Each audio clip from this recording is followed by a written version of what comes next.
dibêjim bi dilê şikestî. Ay dilberê tu ketî li nav xewnê min ê.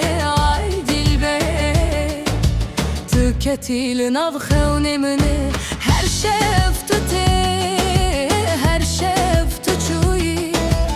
Ez dibim bêronî bêhêvî.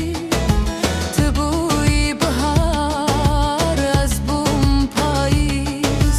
Li nav xewnê te min jî ket xwîn. Ay dilberê tu ya dilê min î. Tu ronahiya şevê, ez jam bîra te bihêviya te. Ay dilberê li nav baranê navê te dibêjim hêdî hêdî.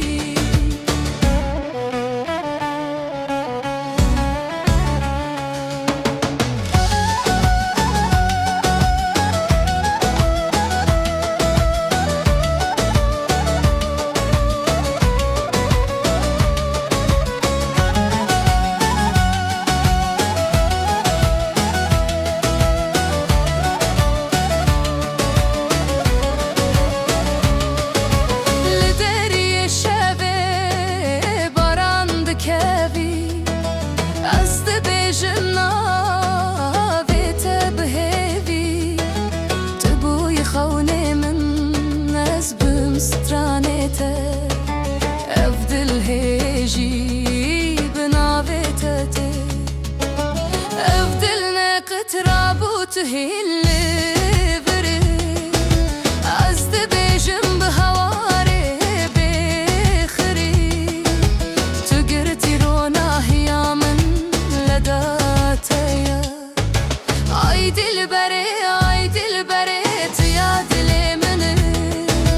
Tu ronahiya şevê, ez jam bîra te bêdawî bi dilê xwe. Ay dilberê ez dibêjim dîsa bi ronahiya te.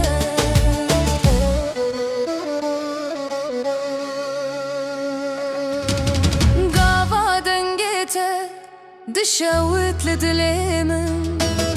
Min got ya min ê neçûyî hê. Lê baran dikevî tu bi ronahî hatî. Ez malê vir bi navê te di şevê tarî. Ez dibêjim bi bêdengê. Ay dilberê